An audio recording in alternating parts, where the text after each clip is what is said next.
Selamat malam Bapak Ibu, Saudara-saudari yang dikasihi dalam Tuhan Yesus Kristus. Kita kembali lagi di KIS pada malam hari ini, dan sebelum kita mulai, mari kita sama-sama buka dalam doa. Bapak, terima kasih Tuhan untuk setiap berkat Engkau yang luar biasa untuk kami. Terima kasih untuk penyertaan Engkau yang begitu dahsyat ya Bapak dalam hidup kami. Kalau sebentar kami mau mendengarkan sedikit bagian dari firman Engkau ya Tuhan, biarlah itu menguatkan kami semua yang mendengar Tuhan Yesus pada malam hari ini. Kami mau buka hati kami dan telinga kami Tuhan, biar Engkau yang berbicara kepada kami pribadi lepas pribadi. Terima kasih Tuhan, dalam nama Tuhan Yesus kami sudah berdoa dan mengucap syukur. Amin. Jadi sharing pada malam hari ini saya ambil dari 1 Raja-Raja 17 ayat 1 sampai 24. Ini ada dua perikop ya, yang pertama ini Elia di tepi sungai Kerit dan Elia dan janda di Sarfat. Pasti saudara-saudara semua udah sering mendengar ya cerita Elia ini di tepi sungai Kerit dan Elia dengan seorang janda di Sarfat. Nah, malam ini kita akan ambil 3 poin utama yang akan kita soroti dari pembacaan ini, yaitu soal pemeliharaan Allah, soal iman, dan yang terakhir ketaatan. Nanti kita akan baca berunut aja dari ayat 1 sampai 24, tapi yaitu 3 poin yang akan kita selalu soroti, yaitu pemeliharaan Allah, yang kedua iman, dan yang ketiga ketaatan. Jadi sebelum masuk ke situ, saya mau cerita sedikit. Elia ini tuh hidup di zaman pemerintahannya Raja Ahab. Dan Raja Ahab ini tuh kalau kita baca ya di pasal 16 ayat 30 disebutkan Ahab itu jahat, lebih jahat dari pendahulu-pendahulunya. Udah mah jahat, terus dia mengambil lagi istrinya yang sama jahatnya.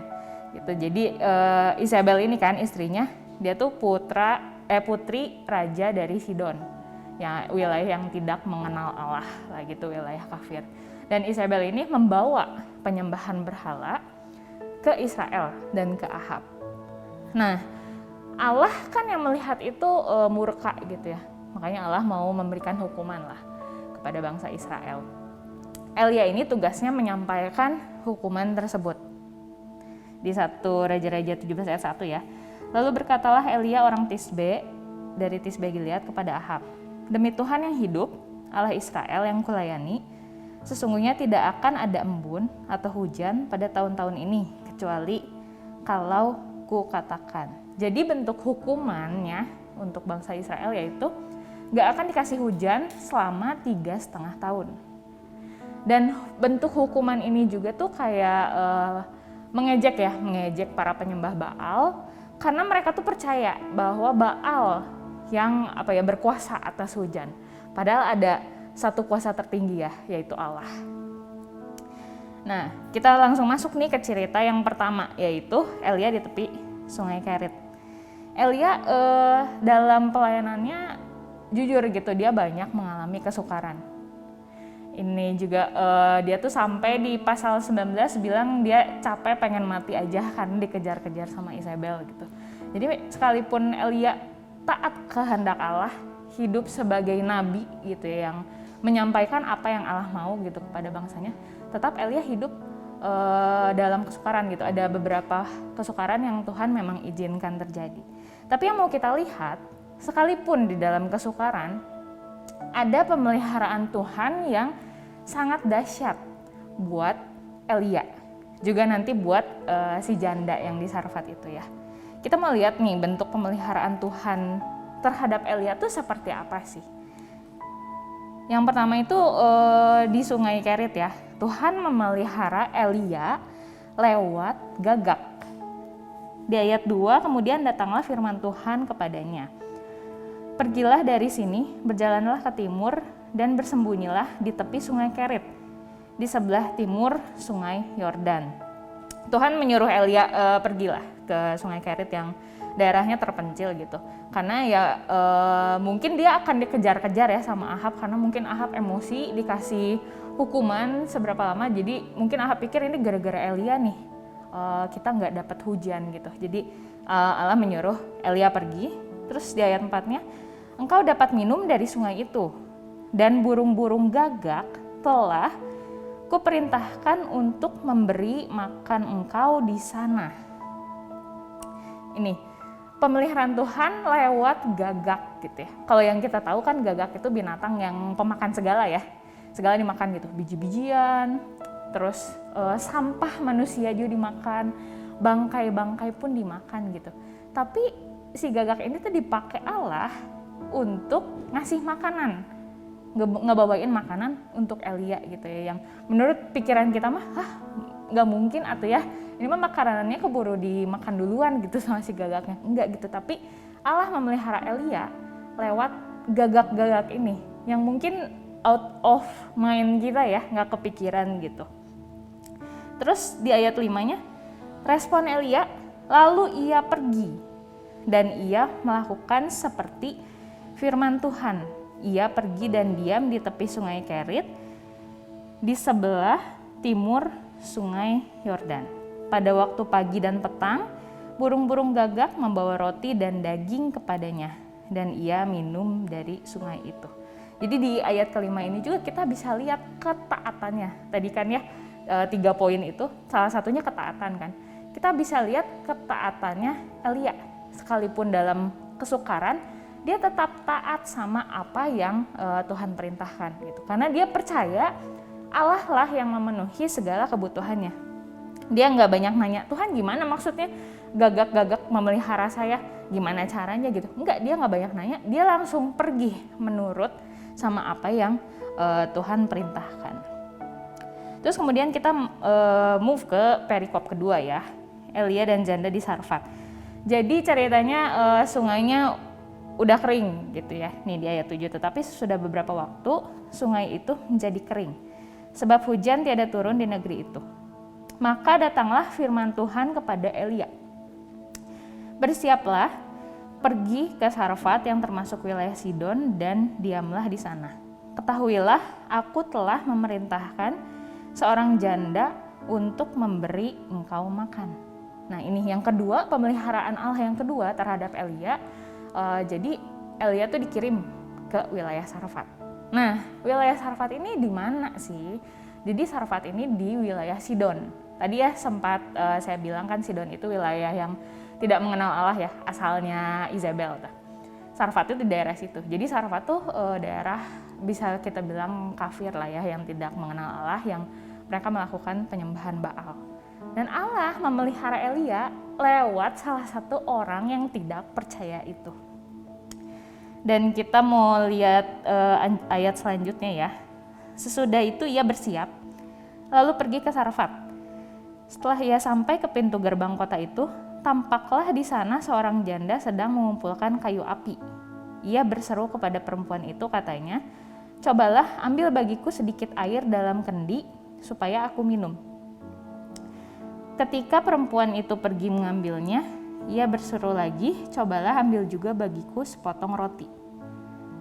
Terus perempuan itu menjawab, demi Tuhan Allahmu yang hidup, sesungguhnya tidak ada roti padaku sedikit pun, kecuali segenggam tepung dalam tempayan dan sedikit minyak dalam buli-buli. Dan sekarang aku sedang mengumpulkan 2-3 potong kayu api, kemudian aku mau pulang dan mengolahnya bagiku dan bagi anakku, dan setelah kami memakannya maka kami akan mati. Jadi nggak cukup sampai Tuhan tuh memelihara lewat seorang janda yang tidak mengenal Allah, tapi ternyata si janda ini juga miskin gitu. Gimana caranya ya seorang miskin yang dia tinggal punya makanan segitu-gitunya buat dia makan terakhir, sudah itu dia mati. Gimana caranya gitu Tuhan bisa memelihara Elia lewat orang ini gitu, si janda ini. Ya tapi nanti kita lihat pada akhirnya Tuhan mampu memelihara Elia lewat si janda miskin ini, dan kebalikannya juga si janda miskin ini bisa dapat pemeliharaan Tuhan. Gitu. Kita mau loncat lagi ya, balik lagi ke ayat 10 ini, kita lihat lagi bentuk ketaatannya Elia. Tadi kan pas Tuhan bilang Elia pergi ke Sarfat, sesudah itu ia bersiap lalu pergi ke Sarfat. Kita lihat lagi di sini bentuk ketaatannya Elia, ya dia langsung pergi. Dia nggak banyak nanya gitu sama Tuhan, Tuhan kan ini wilayah kafir, gimana caranya engkau memelihara saya lewat orang-orang seperti itu gitu.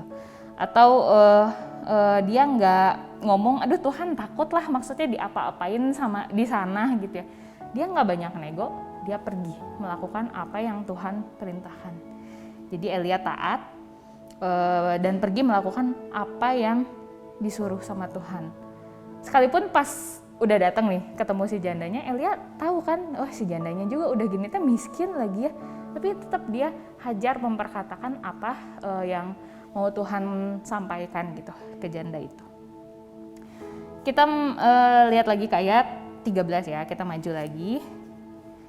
Tetapi Elia berkata kepadanya, janganlah takut, pulanglah, buatlah seperti yang kau katakan, tetapi buatlah lebih dahulu bagiku sepotong roti bundar kecil daripadanya dan bawalah kepadaku, kemudian barulah kau buat bagimu dan bagi anakmu. Sebab beginilah firman Tuhan Allah Israel, tepung dalam tempayan itu tidak akan habis, dan minyak dalam buli-buli itu pun tidak akan berkurang, sampai pada waktu Tuhan memberi hujan ke atas muka bumi. Dan ini bentuk ketaatan si janda ini ya. Di ayat 15, lalu pergilah perempuan itu dan berbuat seperti yang dikatakan Elia. Maka perempuan itu dan dia serta anak perempuan itu mendapat makan beberapa waktu lamanya. Kalau dipikir-pikir ya, kenapa maksudnya si janda mau gitu menukarkan sesuatu yang udah pasti dia punya sama sesuatu yang mungkin kelihatannya belum pasti ya. Belum tentu juga yang dia percaya apa yang Elia omongin itu benar gitu ya. Mungkin yang bisa kita tangkap gitu di sini ya Allah yang menggerakkan. Tadi kan Allah mau memelihara Elia lewat seorang janda, yaitu respon si janda dia melakukan itu, dia taat. Dan mungkin juga ada, kalau sesuai tradisi sana, kalau misalnya bertamu ya pasti dilayani dengan baik gitu. Di situ, di momen itu, ketika janda mau melakukan, dia turut sama apa yang Elia bilang, suruh bikinin Elia roti dulu. Di situ Tuhan berkati dengan berkat jasmani. Ketika janda itu nyaris putus asa ya. Dan dengan tindakan iman dari si janda ini, dia dapat berkat sesuai yang dijanjikan Allah lewat Elia. Itu ya. Jadi di ayat 15 tadi kan perempuan itu dapat tepung dan minyak yang enggak habis-habis gitu. Gitu. Dia dapat berkat jasmani di situ. Kemudian kita mau maju ke ayat 17 sampai 18. Ini sebuah misteri besar. Saya bacain dulu ya. Sesudah itu, anak dari perempuan pemilik rumah itu jatuh sakit dan sakitnya itu sangat keras sampai tidak ada nafasnya lagi. Kata perempuan itu kepada Elia, apakah maksudmu datang kemari ya abdi Allah? Singgahkah engkau kepadaku untuk mengingatkan kesalahanku dan untuk menyebabkan anakku mati? Jadi di sini tuh tiba-tiba anak si janda tuh mati. Padahal tadi kan kita lihat sebelumnya Tuhan udah ngasih lihat mujizat yang membawa ke kehidupan. Dia tadinya kan kelaparan lah istilahnya. Udah gitu, udah makan terakhir dia mati. Tapi Tuhan membawa kehidupan kan di situ. Tapi kenapa sekarang gitu ya? Benar-benar pertanyaannya, kenapa Tuhan yang barusan pisan nih bawa kehidupan untuk mereka lewat berkat jasmani? Kenapa sekarang Tuhan mengizinkan anak ini mati? Gitu. Dan ini di poin ini yang jadi perenungan kita juga gitu ya. Ngelihat si janda ini tadi kan responnya dia tetap agak shock gitu ya kelihatannya, nyalahin Elia. Kenapa engkau tuh datang ke sini tuh mau ngasih hukuman gitu ke saya gitu. Dan ini yang jadi perenungan saya juga gitu ya.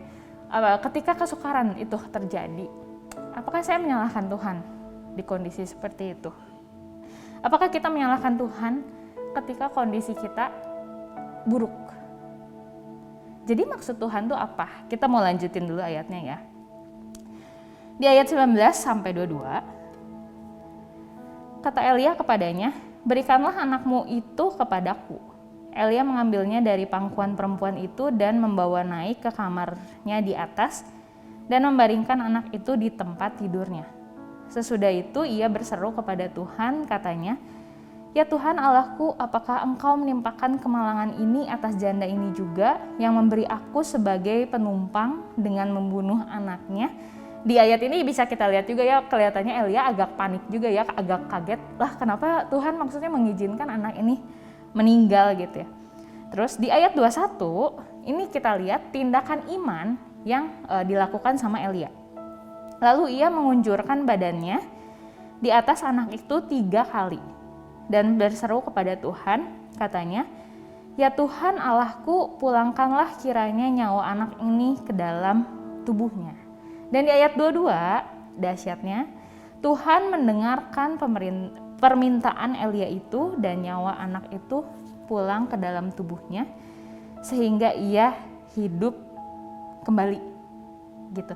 Itu tindakan iman yang dilakukan sama Elia. Walaupun ya Elia juga kelihatannya sempat shock ya di situ. Tapi Elia yang udah mengalami gitu penyertaan Tuhan dan mungkin banyak pengalaman di hidupnya, dia tuh semakin percaya lagi, semakin beriman lagi sama Tuhan kalau Tuhan mampu melakukan mujizat-mujizat gitu yang ada, dan di saat itu Elia percaya kalau anak itu mampu Tuhan bangkitkan kembali. Makanya dia berseru sama Tuhan dan Tuhan mendengar permintaan Elia. Nah, tadi pertanyaan atas kenapa Tuhan mengizinkan gitu anak ini meninggal, kita mau lihat di 2 ayat terakhir, 23 dan 24. Elia mengambil anak itu, ia membawanya turun dari kamar atas ke dalam rumah dan memberikannya kepada ibunya, kata Elia, ini anakmu, ia sudah hidup. Kemudian kata perempuan itu kepada Elia, sekarang aku tahu bahwa engkau abdi Allah dan firman Tuhan yang kau ucapkan itu adalah benar. Di endingnya ini happy ending banget, si wanita kafir ini dapat berkat perjanjian luar biasa. Anaknya dibangkitkan kembali. Nah, jadi kita kembali lagi pertanyaan yang tadi atas misteri besar ya. Kenapa Tuhan yang udah membawa kehidupan gitu ya lewat berkat jasmani, kenapa Tuhan mengizinkan anak ini mati?